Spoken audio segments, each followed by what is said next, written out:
हमारी को अखिलेश यादव से दुश्मनी नहीं, हमारे लिए तो बच्चा है। कब चाचा कह के बोलता था, आज डीपी यादव कह के बोल जाता, क्या फर्क पड़ता है? बताया मुलायम सिंह जी की मूर्ति है। मैं बोला क्यों बधी खड़ी है? तो उन्होंने कहा उद्घाटन करने नहीं आया, कई बार जोर लगा दिया अखिलेश यादव पर। मैंने कहा मैं कर देता हूं भाई, अखिलेश यादव से ज्यादा तो अधिकार हमारा भी है मुलायम सिंह पे।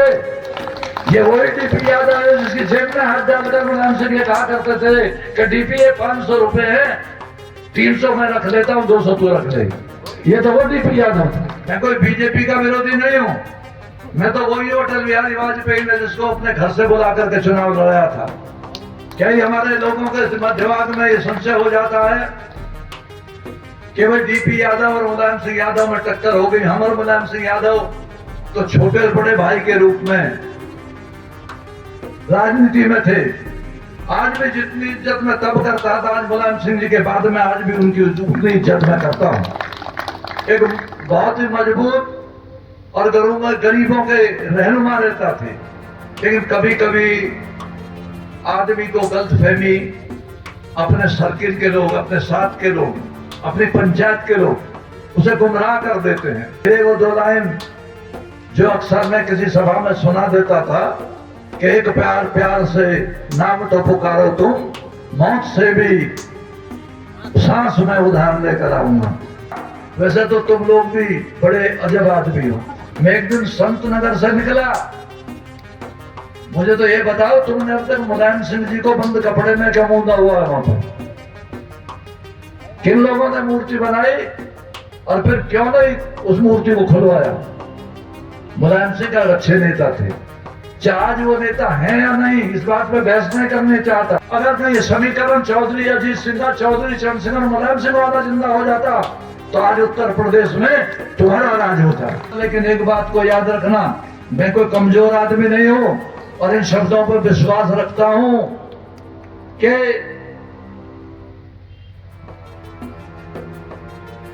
मैं तो शेर ही बोलिया ना अगर भाई।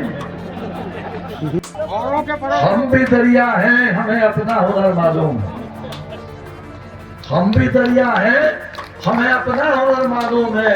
हम जिधर को चल देंगे रास्ता बन जाएगा। लाडले नेता, एक बड़े नेता, एक कद्दावर नेता जिसकी धमक पूरे विश्व में है, उन डीपी यादव जी को आमंत्रित कर म्यूजिक के साथ बुला रहा हूँ। डीपी यादव जिंदाबाद, डीपी यादव जिंदाबाद, डीपी यादव जिंदाबाद, डीपी यादव जिंदाबाद, डीपी यादव जिंदाबाद, डीपी यादव जिंदाबाद, डीपी यादव जिंदाबाद।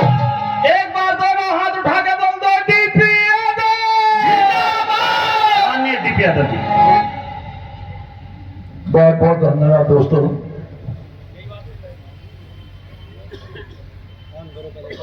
बहुत अच्छी तरह जानता हूं, आज से नहीं, जब बिल्कुल नया था, पहली बार आपके बीच आया था, जिस कदर प्यार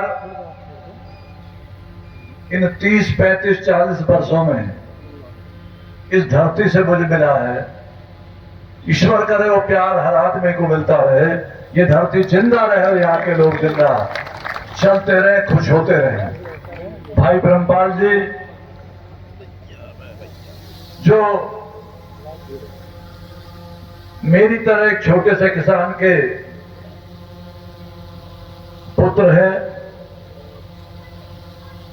और परेशानी, मुश्किल और विषमताओं में जिन्होंने जीवन की दौड़ थामी, आज ईश्वर की मेहरबानी से वो बहुत ऊंचे पटल पर हैं। यानी मैं जानता हूं कि प्रधानमंत्री की सभाओं से लेकर के और मुख्यमंत्री की सभाओं में मंच पर वो जाते हैं, कविताएं सुनाते हैं, बहुत सारी तालियां बटोरते हैं।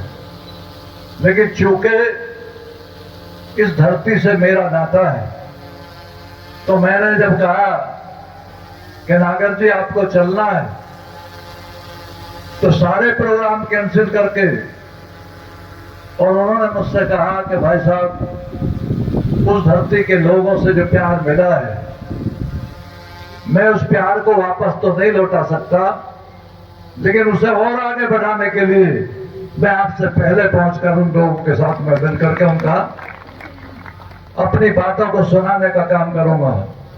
और इसी रूप में सिसोदिया जी हैं। ये बहुत अच्छे देशभक्त कवि हैं। यानी हमारे साथ में इन्होंने 24 क्षेत्र की जो सेवा की है, मात्र 10,000 रुपए के मेहनताना पर, मेहनताना भी नहीं कहना चाहिए उसको, मैंने इनसे कहा था कि मैं आपको और मुहाना डिग्री कॉलेज आपको तनख्वाह तो नहीं दे सकता, क्योंकि हमको आप जैसे योग्य पुरुष की कीमत को आंकना नहीं आता, लेकिन मैं आपकी कर्मठता के लिए आपको 10,000 रुपए मुहाना डिग्री कॉलेज के मैनेजमेंट से कहूंगा कि आपको भेंट स्वरूप, और उसी भेंट स्वरूप राशि में लगातार बरसों से सिसोदिया जी ने हमारे क्षेत्र के नौजवान बच्चों को, लड़के लड़कियों को शिक्षा देने का काम किया। मुहाना डिग्री कॉलेज की मैनेजमेंट, उनके सभी साथियों को भी धन्यवाद देना चाहता हूं कि उन्होंने कुशलता पूर्वक अपने कॉलेज और बच्चों के शिक्षा को अध्ययन के रूप में आगे बढ़ाने का काम किया। ये बात सही है कि हम कोई बहुत बड़ा अचीवमेंट नहीं कर पाए, लेकिन हमने लोगों को जोड़ने की कोशिश की। इस बात को यहीं विराम देकर मैं आप लोगों की बहादुरी, धैर्य और शांति को नमन करता हूं, आपको प्रणाम करता हूं, और इस रूप में कि जिस मुद्दे को लेकर, जिस बात को लेकर, जिस अधिकार की लड़ाई को लेकर मैं आपके बीच आया हूं, तो मुझे पुरानी बातें अच्छी याद हैं। हालांकि मेरे सामने अभी आप तमाम लोगों ने हाथ उठाकर ये कहा कि मुझे यहां से चुनाव लड़ना चाहिए। आपकी बात को मैंने कभी टाला नहीं है, लेकिन इस बात को तय करने का समय अभी आया नहीं है। आप जैसे कहोगे, मैंने हमेशा उस बात को माना है, कभी परवाह नहीं की उन रास्तों की, उन जंगलों की, उन मुसीबतों की कि जब हमारे 24 के लोग गांव में सोते नहीं थे बल्कि पहरा लगाया करते थे। मुझे आपका आदेश मिला था कि हम गांवों में शांति चाहते हैं, आपसदारी चाहते हैं। आप लोगों की सहयोग और सहायता से मैंने वो कोशिश की और ईश्वर ने उसमें मदद की कि हमारे पूरे क्षेत्र में शांति और अमन कायम हुआ। और उसी के रूप में आपने जो मुझे इनाम दिया, आशीर्वाद दिया, वो दौलत के रूप में मेरे दिल में आज भी समाया हुआ है। आपने प्यार दिया, आपने आशीर्वाद दिया, मैंने भी कोशिश की कि मैं आपका साथ दूं। तो जिस तरीके से उस नई सी उम्र में नए रूप को, नई बात को, नए चुनाव को लेकर मैं आपके बीच आया था, आज भी हमारे बहुत सारे साथी, यानी चौधरी वीरेंद्र जी को आपने सुना, अपनी दर्द भरे दुख के एहसास के साथ उन्होंने किसान को जो संदेश दिया उसको आप लोगों ने सुना। किस तरीके से हम अपने बच्चों की, अपने परिवार के अधिकारों की लड़ाई लड़ सकते हैं, उस बात को आप लोगों ने सुना। भाई नागर जी की कविता रागणियों को आपने सुना, भाई भरत गांधी जी को सुना, भाटी जी को सुना। हमारे कई ब्लॉक प्रमुख, कई प्रधान जो बोलना चाहते थे उनको वक्त नहीं मिला, मैं जानता हूं। हमारे नौजवान साथी जो अभी संगठन का भी काम कर रहे हैं, राकेश है, सूर्या है, और भी लड़के हैं, उनको भी वक्त नहीं मिला, क्योंकि मैं जानता हूं कि पहली बार इतना लंबा वक्त मैं नहीं जानता कि आप घर पे नाश्ता करके आए थे या नहीं आए थे, पर मैं अपना जानता हूं, मैं भी गाय का एक गिलास दूध ही पीते निकल पड़ा था आपसे मिलने के लिए। और मैं इस बात को महसूस करता हूं कि जितने चैन के साथ, शांति के साथ आप लोग हम लोगों को सुनने के लिए यहां पर अभी तक उसी तरह बैठे हैं जैसे दक्षिण में या उत्तर दिशा में ध्रुव तारा खड़ा रहता है, उसी तरह यहां से ना डिगने की जो आपकी पुरानी आदत है वो आज भी मौजूद है। तो भाई नागर साहब, आपको तो इन लोगों का अनुभव मुझसे भी ज्यादा है, और यहां जितने लोग बैठे हैं ये तमाम लोग मुझसे भी ज्यादा बुद्धिमान है, बहादुर है, वीरता है। और हमारे बीच में हमारा एक बहादुर बच्चा भाई यहां से जिसने परमवीर चक्र, खाली महज प्राप्त करना ही कोई बड़ी बात नहीं है, हमें तो इस बात का गर्व है कि उसने हमारे नाम को, हमारे क्षेत्र के नाम को सारी दुनिया में रोशन करने का काम किया परमवीर चक्र प्राप्त करके। हमारे चाहे भटौना के साथी हों या वो तमाम जातियां जो अजगर के रूप में यहाँ मौजूद हैं, मुझे अच्छी तरह याद है, मैं राजनीति बात आज करना नहीं चाहता था, लेकिन मुझे खूब अच्छी तरह याद है, मैं चुनाव लड़ रहा था तो हमारी जाट बरादरी के एक बहुत बड़े सम्मानित घराने के बड़े नेता, जिनकी हमेशा उस घराने की इज्जत करते हैं, चौसाब चरण सिंह जी का नाम राजनीति में बहुत बड़ा है, उनसे बड़ा शायद ही किसान नेता कोई हुआ हो, इसमें कोई दो राय नहीं कि सर छोटू राम ने जो किसानों के बीच काम किया अंग्रेजों के वक्त में, वो किसी और लीडर ने नहीं किया, इसमें कोई दो राय नहीं है। चौधरी वीरेंद्र सिंह ने उस बात का जिक्र भी किया और आपको बड़ी तफसील है, बड़े विस्तार से उस बात को भी समझाया कि आप क्या कर सकते हैं, कैसे कर सकते हैं, कैसे होना चाहिए। यहाँ पत्रकार बंधु बैठे हैं, उनकी कलम आदमी को राह विचार देती है, ताकत देती है, और कभी कभी जब नेता अपनी राह भूल जाते हैं तो उस राह को दिखाने का काम भी करती है। वो पत्रकार भी यहां मौजूद हैं।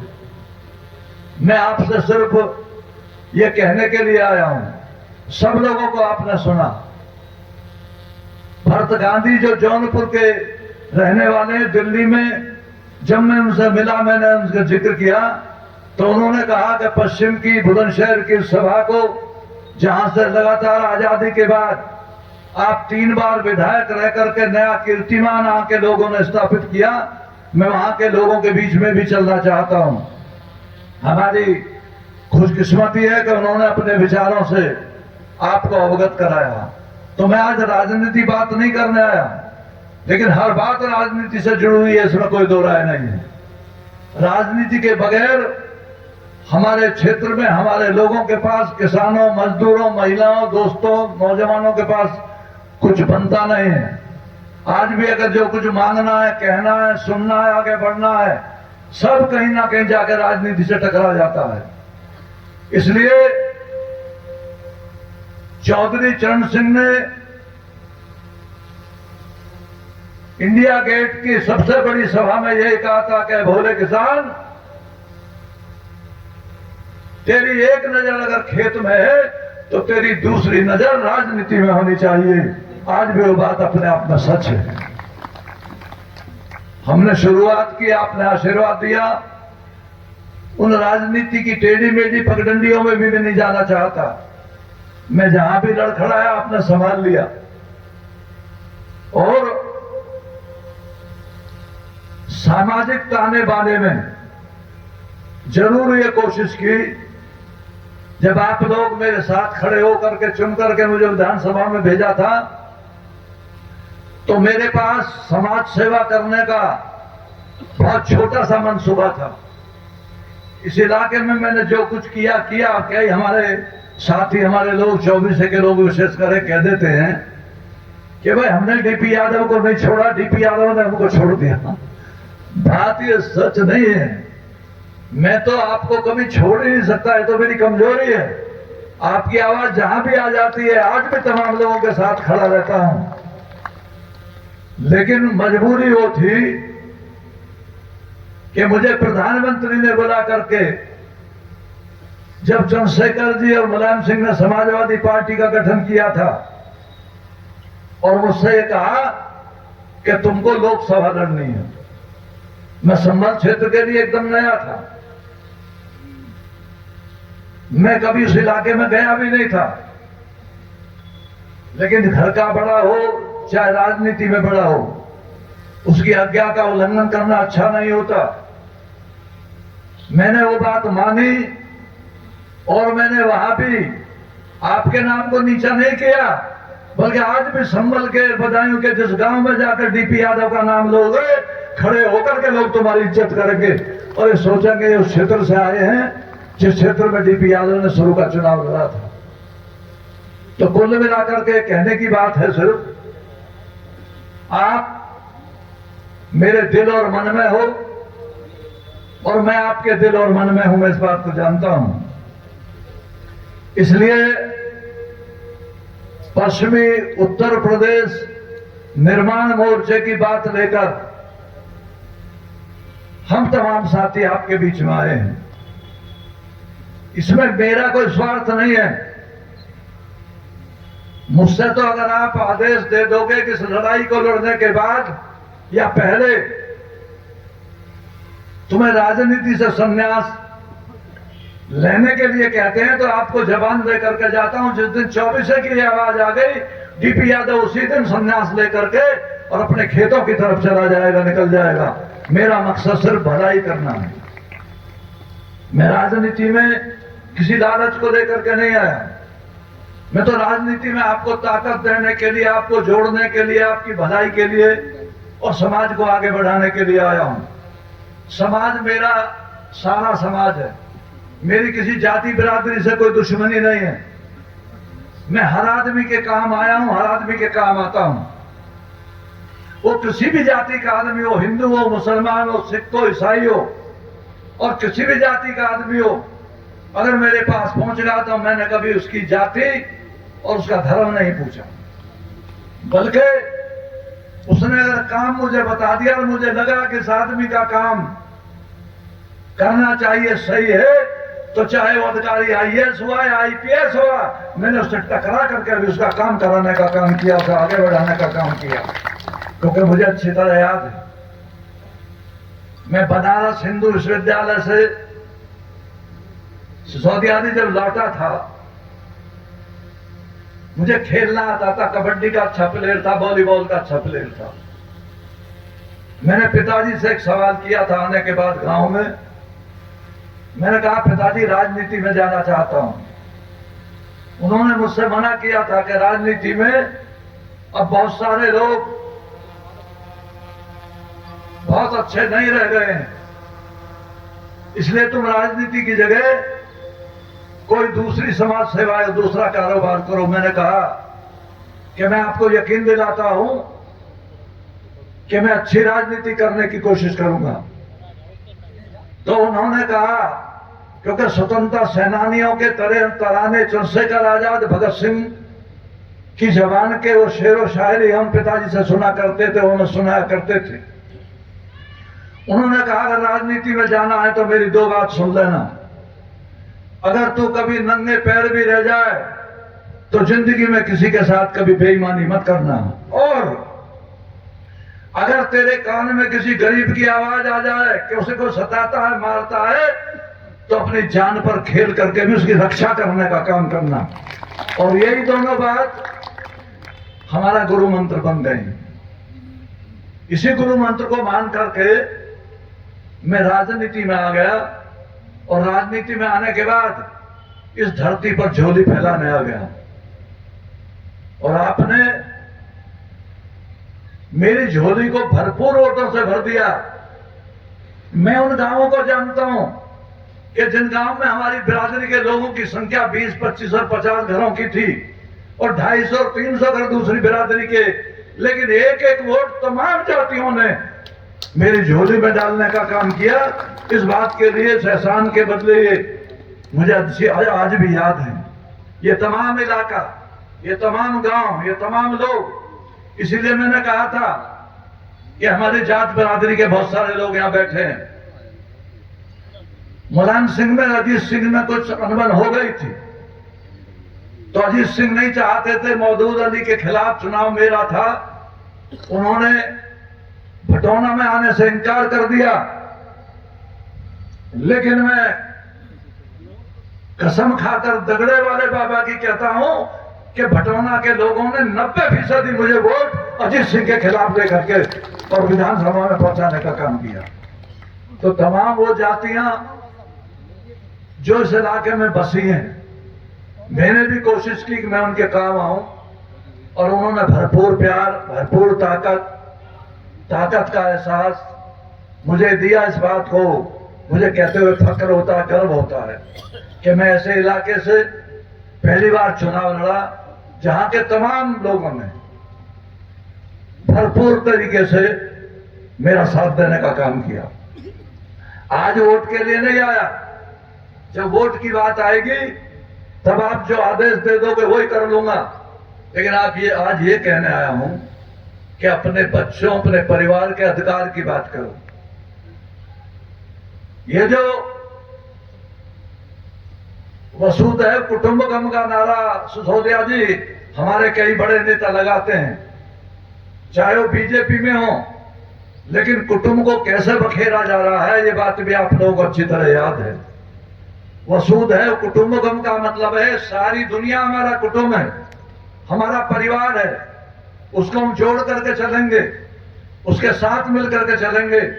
लेकिन राजनीति को कुछ दूसरी दिशा दे दी गई है। ये नौजवान जो आज डीजे के ऊपर रोड पे नाचता है, थिरकता है, हरिद्वार की सड़क से लेके बनारस की सड़कों तक, वो अपने इतिहास को अनदेखा करता है। संस्कृति हमारी देवी देवताओं की है, इसमें कोई दो राय नहीं है, लेकिन बच्चों को हमें क्या सिखाना है, किस तरह समाज का ताना बाना बुनना है, किस तरह बच्चों को, नौजवानों को नैतिकता और शिक्षा दे करके आगे बढ़ाने का काम करना है, वो देश की सरकारें वो काम नहीं कर रही हैं, बल्कि धर्म और मजहब की राजनीति। मैं कोई बीजेपी का विरोधी नहीं हूं, मैं तो वही अटल बिहारी वाजपेयी ने जिसको अपने घर से बुला करके चुनाव लड़ाया था।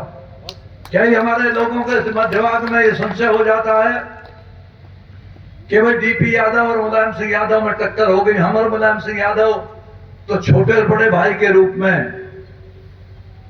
राजनीति में थे। आज भी जितनी इज्जत मैं तब करता था आज मुलायम सिंह जी के बाद में, आज भी उनकी उतनी इज्जत मैं करता हूं।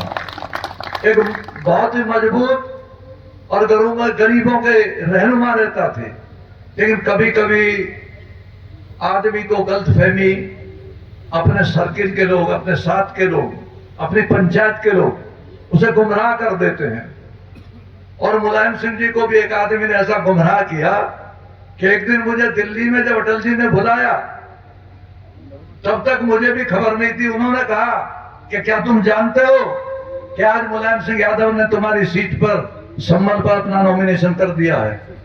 5 ही दिन पहले मुलायम सिंह यादव जी और चंद्रशेखर जी गाजियाबाद में मेरे साथ एक हादसा हुआ था, बड़े भाई की हत्या हो गई थी। शोक सभा में 24 के भी हजारों लोग मौजूद थे, यानी 10,000 लोगों के बीच मुझसे उन लोगों से ये कहा कि डीपी यादव से कह दो फिक्र ना करे, हम हर तरीके से उनके साथ हैं। और अगले ही रोज मुझे बताया गया पीएम हाउस में कि तुम्हारी लोकसभा सीट पर मुलायम सिंह जी ने अपना नॉमिनेशन कर दिया है। ये एक ऐसा आघात था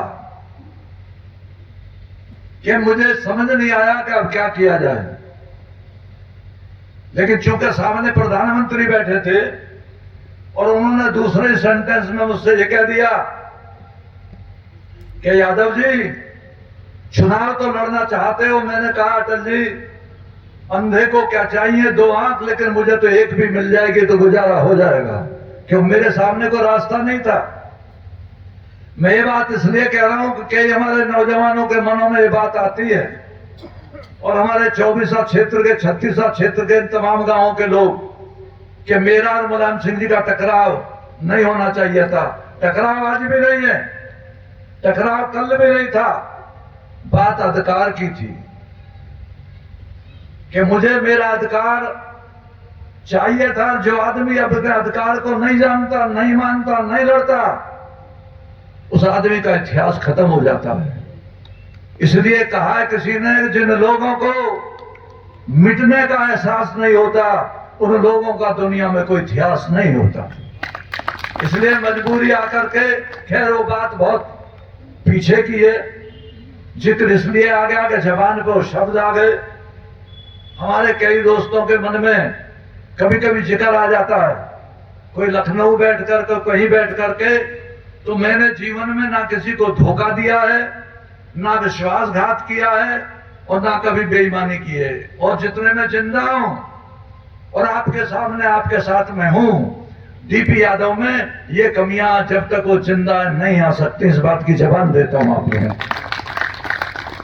मैं तो आपके बीच, उत्तर प्रदेश के बीच काम करने आया हूं और इसी नए काम को, इसकी इबारत को लिखने के लिए, इसको परिभाषा देने के लिए अपने तमाम साथियों के साथ, जनरल अहलावत जी भी है, कर्नल सुधीर जी भी हैं, सतपाल यादव जी भी हैं, डीके त्यागी जी भी हैं, हमारे एरिया के तमाम प्रमुख भी यही हैं, बुलंदशहर के दूसरे लोग भी यही हैं, भाई नूर कुरैशी जी भी यही हैं, और सिसोदिया जी, नागर जी, आरएन यादव साहब, ये तो तमाम लोग हैं ही जो हमारे साथी हैं।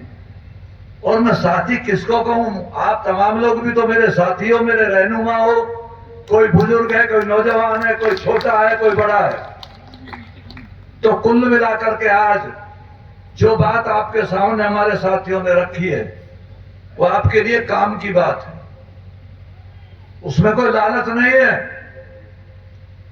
वो आपके क्षेत्र को, आपके परिवार को, आपके नौजवान बच्चों को ताकत देने वाली बात है। हमें पूर्वांचल वालों से कोई शिकायत नहीं, लेकिन तकलीफ यह है कि जो रोटी हमारे हाथ पे रखी हुई है, जिसे हम कमाते हैं, उससे हमें अपनी भूख मिटाने का भी मौका मिलना चाहिए। लेकिन उस रोटी को आधी तोड़ के पूरी की पूरी को कोई और ले जाके दूसरी जगह बांट देता है, इस बात की तकलीफ है। यह इलाका पश्चिमी उत्तर प्रदेश मजबूत किसानों का इलाका है, गंगा जमुना का इलाका है, मेहनतकश लोगों का इलाका है, बहादुर नौजवानों का इलाका है, बलिदान देने वाले सैनिकों का इलाका है, अच्छे प्रोफेसर्स का इलाका है। लेकिन हम जितना कुछ कमाते हैं उस कमाई का पूरा फायदा हमारे इलाके को मिलता नहीं है। हम तो कहते हैं गांधी जी के पश्चिमी उत्तर प्रदेश के साथ साथ आपका पूर्वांचल भी अगर बने, हम उसमें भी सहयोग देने के लिए किसी से पीछे नहीं है, सबके साथ खड़े हुए हैं। अगर ब्रह्मपाल नागर बहादुर के तराने औरंगाबाद अहीर में गा रहा है तो हमारी सभाओं में जौनपुर के बदलापुर में भी ये बहादुर के तराने ब्रह्मपाल नागर गाता हुआ दिखाई देगा। हमें किसी से भेदभाव नहीं। आपके बीच रहा लगातार वर्षों तक, 3 बार एमएलए, मिनिस्टर, एक भी गांव का एक भी आदमी, आप भी बैठे हो, आपको भी कसम है, एक भी व्यक्ति से कभी मेरी तू में या गाली गलौज हुई हो, मैंने धमकाया हो तो हाथ उठा के मेरे को बता दो शौक से। मैंने कभी किसी से बुरा बोला नहीं, क्योंकि मैं एक कमिटेड आदमी हूं। और जो लोग भलाई करते हैं, मेरे साथ चलते हैं, मैं अपनी जान देने तक भी उनके साथ रहने की कोशिश करता हूं। इसीलिए भाई सिसोदिया जी ने मेरे को 2 लाइन जो अक्सर मैं किसी सभा में सुना देता था कि एक प्यार प्यार से नाम तो पुकारो तुम, मौत से भी सांस में उधार लेकर आऊंगा। आपके सामने कहीं वास्तव में 24 के लोग जहां चाहे मुझे आजमा सकते हैं। और 24 आई क्यों? 24 के लोग, ये धरती तो हमारी राजनीतिक मां है। हमारे बहुत सारे साथी दूर दराज से भी, भाई मुकेश यादव भी एक हमारा दिल्ली का साथी है, रहने वाला तो यहीं का है, लेकिन जिस तरीके से आपके प्रोग्राम में लगा आरएन यादव साहब के साथ में, हम ऐसे नौजवानों के मशहूर हैं। भाई सलीम, भाई सुनेरी लाल यादव और उनके दूसरे साथी राकेश यादव के तमाम वो नौजवान बच्चे जो पीला दुपट्टा गले में डाल करके आहिर रेजिमेंट का काम करते हैं, उन तमाम लोगों के साथ हैं। और जहां भी जरूरत पड़ेगी एक आवाज सिर्फ दे के देख लेना कभी। तो अपने शब्दों पर मैं कायम रहूंगा। आज आपको भूख और प्यास में यहां बैठाकर इतना इंतजार इसीलिए किया कि अपनी बात को परसों बाद आपके बीच में कहने का काम करें। और मैं जानता हूं और मेरा दिल मानता है कि अगर किसी बात को मैं कहूंगा और वो बात अगर नाजायज नहीं है तो इस 24 क्षेत्र और सिकंदराबाद विधानसभा और बुलंदशहर का एक भी आदमी उस बात से मना नहीं करेगा। अब एक बात और बताता हूं कि अगर किसी आदमी से वक्त से पहले आप ये कह दो कि भाई ये हमारा मुद्दा है, हमारी बच्चों की भलाई के लिए, हमारे इलाके की भलाई के लिए, और उसे ये भी समझा दो कि तेरी भी भलाई है, चाहे वो MP है चाहे वो MLA है, किसी में इतनी ताकत नहीं है कि तुम्हारी इस बात से इनकार कर सके कि हम अपना पश्चिमी उत्तर प्रदेश, अपना घर मजबूत और पुख्ता बनाना चाहते हैं, धनवान बनाना चाहते हैं, बारोजगार बनाना चाहते हैं। कोई भी हो ठीक है। हमारे चौधरी वीरेंद्र सिंह तो कह रहे थे कि कोई MP MLA आपका साथ नहीं देगा, लेकिन मैं आपसे कहता हूं अगर किसी MP MLA को पता लग गया कि अगर तूने इनकी बात नहीं मानी तो तेरा साथ देने वाले नहीं है, तो राजनीति को खूब अच्छी तरह जानता हूं, वो आपके सामने बैठकर आपके घुटने को पकड़ कर कह देगा कि जहां भी जैसा चाहो आप कहलवाओगे, 10 बात को कहने के लिए तैयार हूं। चाहे विधानसभा हो और चाहे लोकसभा हो, जब लाखों वोटों का इतिहास बदलने का नंबर आता है तो मैंने अच्छे अच्छे बहादुरों को देखा है। और नेता लोग आज उनका रवैया ही कुछ और हो गया है। आज तो नेतागिरी कैसी रह गई है, इस पर ज्यादा छींटाकशी नहीं करूंगा, पर ऐसा लगता है ज्यादातर नेताओं ने अपनी दुकानें खोल दी हैं, यानी अपना फोन तक नहीं उठाते, बात तक नहीं हो पाती है पब्लिक से। ये हालत हो गई है पूरे इस इलाके ही नहीं बल्कि ज्यादातर उत्तर प्रदेश की, और दूसरे प्रदेशों में भी ये चलन हो गया। महज दौलत इकट्ठा करना नेता का सिर्फ काम रह गया है, दौलत को बांटना नहीं, गरीबों को साथ देना नहीं। मुझे अच्छी तरह याद है जब मैं संभल से लोकसभा में गया, यानी कि वहां के इलाके आपकी तरह बहुत खुशहाल नहीं है। आप खुशहाल इसलिए हैं कि आप भगवान कृष्ण की गीता को मानकर अपने कर्म में विश्वास रखते हैं, आप कर्म करते हैं, आप मेहनत करते हैं, इसलिए आपकी 10 बीघा जमीन भी उनकी 50 बीघे जमीन से ज्यादा पैदा करती है, इसलिए आप खुशहाल हैं। लेकिन वहां पर गरीबी चारों तरफ बदायूं में संभल में बिखरी पड़ी थी। मैंने सैकड़ों गरीब लड़कियों की शादी कराने का काम किया, जिनके माँ बाप पर, चाहे हिंदू हो चाहे मुसलमान हो, जिनके माँ बापों पर उनकी शादी करने का भी पैसा नहीं था। उन हजारों बच्चों को किताब और कॉपी दे करके स्कूल और कॉलेज खुलवा करके उनको पढ़ाने का, शिक्षा देने का काम किया। और इसीलिए आपके आशीर्वाद के साए में आज करीबन अपने उद्योगों में 18,000 लोगों को रोजगार देने का काम मैं करता हूं, और 16,000 बच्चे मेरे स्कूलों में पढ़ते लिखते हैं। मैं उसमें मुआना तो खाता पीता इलाका, यहाँ के बच्चों की गिनती नहीं कर रहा। उन इलाकों में जो मैंने स्कूल कॉलेज खोले हुए हैं, उन स्कूलों में 16,000 बच्चे आज शिक्षा लेते हैं। अगर किसी पे किताब नहीं है तो किताब मैं देता हूं। अगर एडहॉक बेसिस पे कोई प्रोफेसर, टीचर, मास्टर, अध्यापक, अध्यापिका रखनी है तो उसको तनख्वाह अपनी जेब से देता हूं। यह सेवा करने का काम आप ही ने मुझको सेवा सौंपा है। मैं बड़ी बात तो नहीं कहता, मैं कोई बहुत बड़ा दानी तो नहीं हूं, लेकिन कोशिश करता हूं कि समाज के कमजोर लोगों की शक्ल सूरत और जिंदगी कुछ बदल जाए, कुछ ताकत उन्हें आ जाए, कुछ आगे बढ़ने का काम करें। इसलिए जिन नौजवानों को साथ लेकर राजनीति करने का काम करता हूं, उन्हें बिजनेस की डगर बताने का भी काम करता हूं। कोशिश करता हूं उनकी समझ में कुछ बिजनेस की बात आ जाए ताकि उसका परिवार बहुत मजबूत हो जाए, क्योंकि पैसा भी आज की दुनिया की बहुत बड़ी ताकत है। इसको आप और मैं तमाम लोग ही जानते और मानते हैं कि बगैर पैसे के आज जिंदगी का काम चलता नहीं है।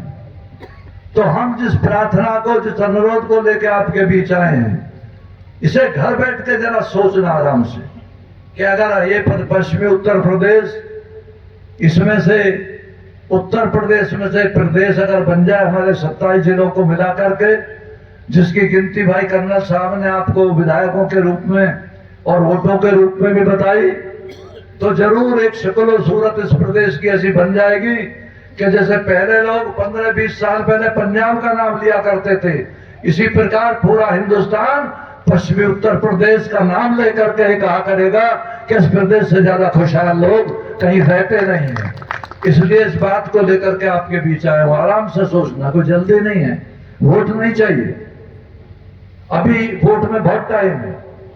अभी आपकी समस्या है, उस पर मनन करना, सोचना, गांव में, पंचायत में, जिला पंचायत में, मीटिंग में, सुबह सर्दी आ रही है हाथ तापते हुए, ट्यूबवेल पे जाते हुए, नहर का पानी बनाते हुए, खेत में हल जोतते हुए, ट्रैक्टर चलाते हुए, भाई बंदी, आपसदारी, रिश्तेदारी, सब जगह बैठ करके इस बात की तस्दीक करने का काम करना कि क्या हमारे बीच में जो लोग आए थे डीपी यादव के साथ, उनकी बात में कितना दम है, वो क्या भलाई का काम करना चाहते हैं। अगर दिल से, आत्मा से ये आवाज आए कि हाँ उनके बात कहने में सच्चाई और तेरी भलाई का काम है, तो मेरी बात मान जाना दोस्तों, और नहीं तो मैं तो तुम्हारा अपना हूं। अगली मीटिंग में जब आऊंगा, जहां भी आऊंगा, वैसे तो तुम लोग भी बड़े अजब आदमी हो। मैं एक दिन संत नगर से निकला, मुझे तो ये बताओ तुमने अब तक मुलायम सिंह जी को बंद कपड़े में क्या मूंदा हुआ है वहां पर?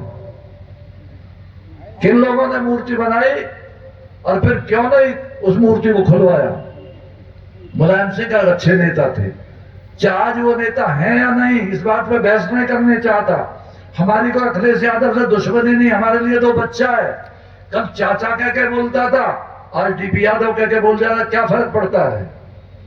लेकिन मैं निकला तो मैंने पूछा कि ये क्या है, तो किसी मेरे साथी ने, मैं साथ सरमन की तरफ जा रहा था या बरात की तरफ कहां जा रहा था, बताया मुलायम सिंह जी की मूर्ति है।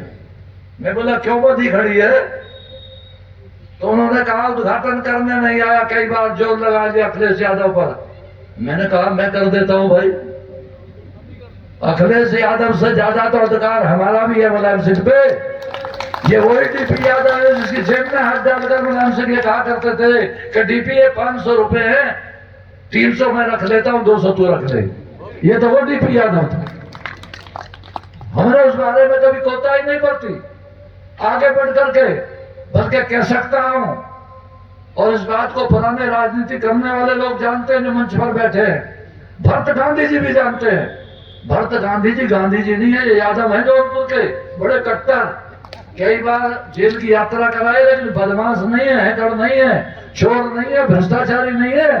तुम्हारे अधिकारों की बात करने में कई सरकारों ने इनको जेल भेजने का काम किया।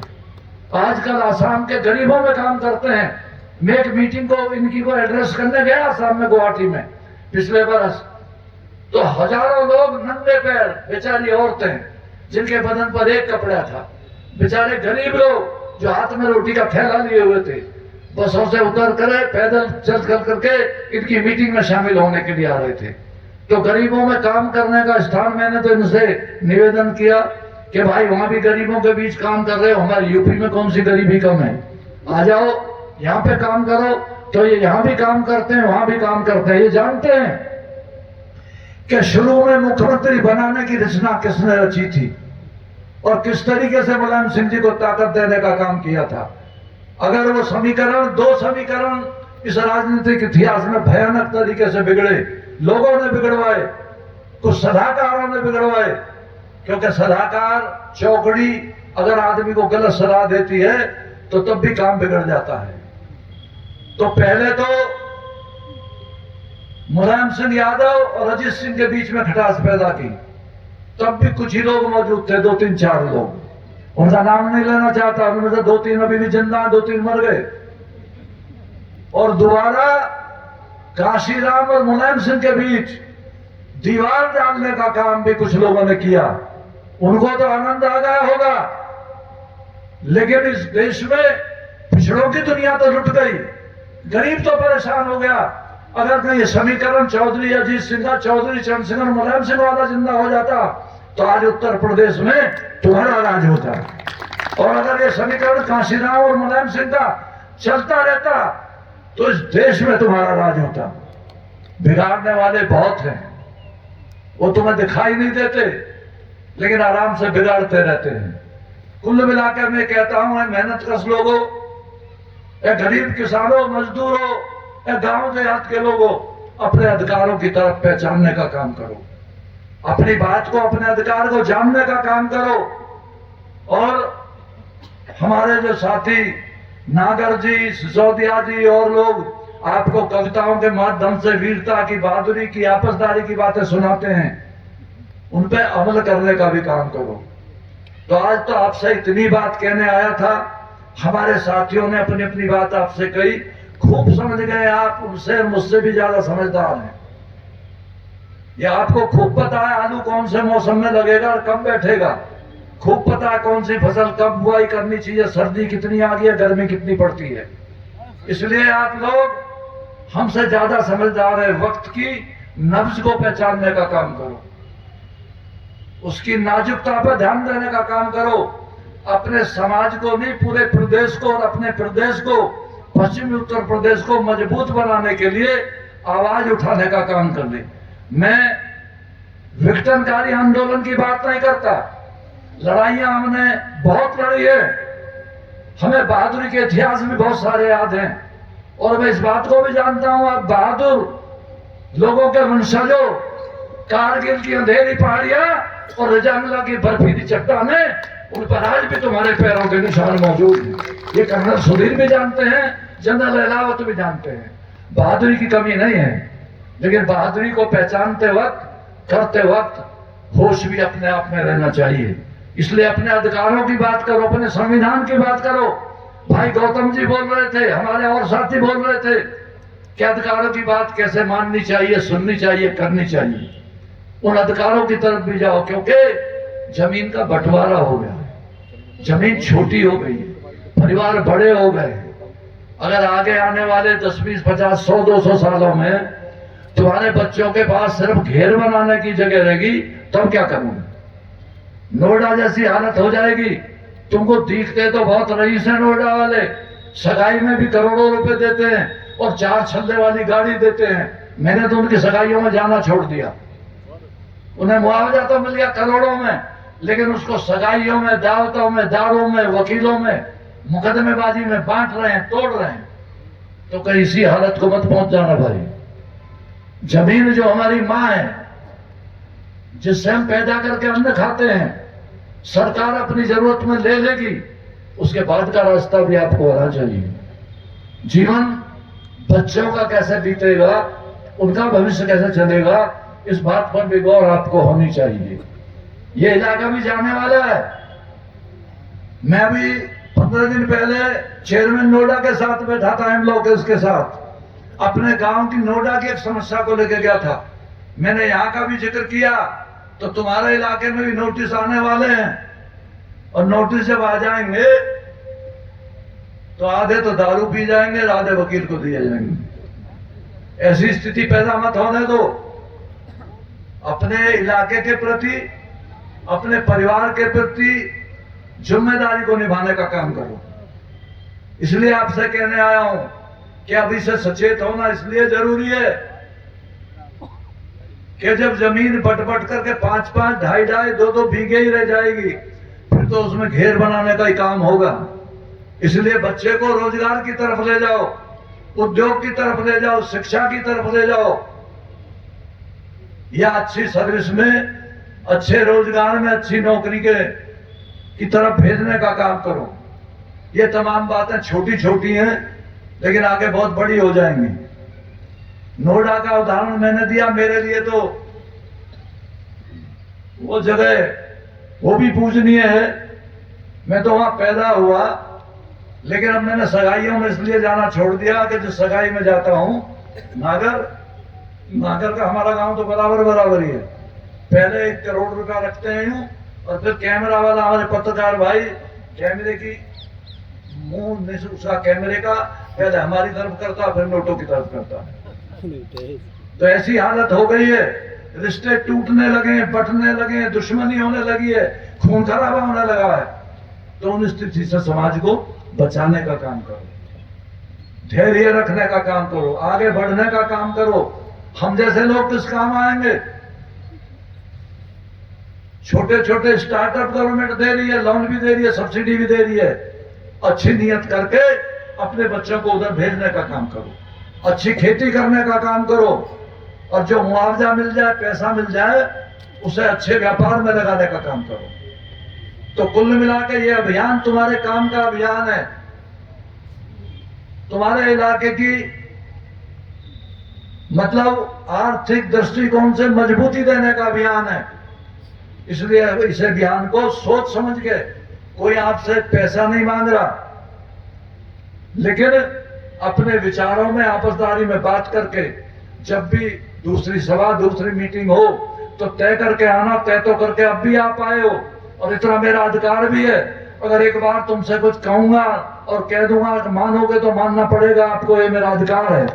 इसलिए इस बात को कह करके जाता हूं कि पश्चिमी उत्तर प्रदेश आपके अधिकार में, आपके बच्चों के हक और हकूक की लड़ाई है। लड़ाई में गोली चलाने के लिए नहीं कह रहा, लाठी चलाने के लिए नहीं कह रहा। सरकारें तो सरकारें होती हैं, वो अपना टाइम बिताने आती हैं, उनका भला हो जाए। और अधिकारी की भी यही हालत है ज्यादातर। तो तुम लोग भुगती रहे हो, नीचे से लेके ऊपर तक सब पता है अधिकारी कैसा होता है। अब कोई हमारा टाइम थोड़ा ही है कि अधिकारी से फोन उठा के कह दिया ये करना है, उसने कर दिया। आज तो सुनता नहीं, क्योंकि जो कह रहा है वो भी बेईमान है। ये हालत हो गई है राजनीति की। इसलिए इस राजनीति को भी सुधारो, और अपने इलाके को भी मजबूती देने के लिए इन बातों पर भी विचार करना। हमारे बहुत सारे साथी यहाँ आ जाए हैं, सबका नाम नहीं ले पाया, उनके लिए भी बहुत बहुत धन्यवाद। और आपका तो बहुत ही धन्यवाद, और भाई नागर जी का, सिसोदिया जी का, उनके साथियों का बहुत धन्यवाद। बस यही सोच रहा हूं मन में। मैंने पत्रकार भाइयों से कहा, अब भी सुन लो पत्रकार भाइयों, कि मेरे शब्द हैं और इन शब्दों पर अड़ग रहूंगा। ए वक्त की रेत मुझे एड़ी यहीं रगड़ने दे, मुझे पूरा यकीन है पानी यहीं से निकलेगा। तो वो लोग हैं जिन्होंने मेरा साथ दिया है और मैंने इन्हें आजमाया हुआ है। ये सच्चे लोग हैं, कह देंगे उसी तरह भरपूर देंगे। और यहाँ के पत्रकार लोगों का भी मैं बहुत बड़ा एहसानमंद हूं कि मुझे आगे बढ़ाने में उनका भी बहुत भारी योगदान है। हालांकि मैं पूरी सच्चाई, इत्मीनान और विश्वास की राजनीति करता हूं, उसी ढंग से लोगों का साथ देता हूं। अभी भी मुझे पूरा यकीन है कि जब भी डीपी यादव की जबान से समाज के लिए, इलाके के लिए, क्षेत्र के लिए कोई अच्छाई की बात निकलेगी, तो पत्रकार साथी भी भरपूर ईमानदारी के साथ ताकत देने का काम करेंगे। और भाई नागर जी के हवाले और भाई सिसोदिया जी के हवाले माइक करता हूं। बहुत बहुत धन्यवाद। लेकिन एक बात को याद रखना, मैं कोई कमजोर आदमी नहीं हूं, और इन शब्दों पर विश्वास रखता हूं कि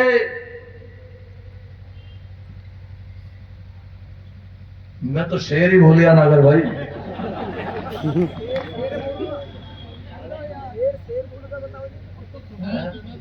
मंत्री जी, आपकी एक छोटी सी आपकी कविता है, औरों के बड़े हम भी दरिया हैं, हमें अपना हुनर मालूम है। हम भी दरिया हैं, हमें अपना हुनर मालूम है। हम जिधर को चल देंगे रास्ता बन जाएगा।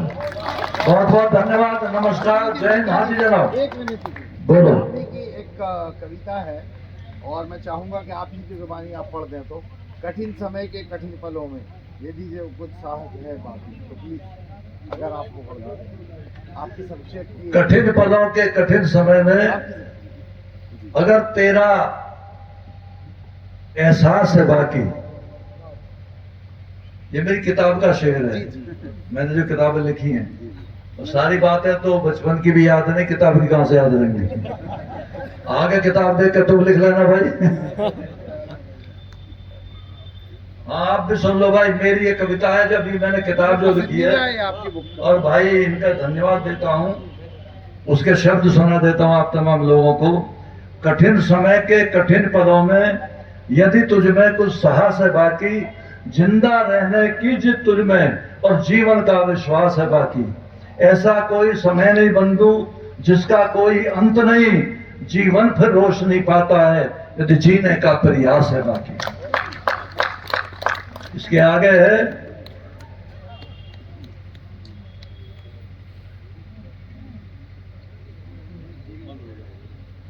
कठिन समय के अंतराल में ऐसे भी क्षण आते रहते हैं, दिल दिमाग जब थम जाता है, बस जीवन का आभास है बाकी। देख क्षितिज पर फैली रोशनी, देख क्षितिज पर फैली रोशनी, सुबह का सूरज फिर निकलेगा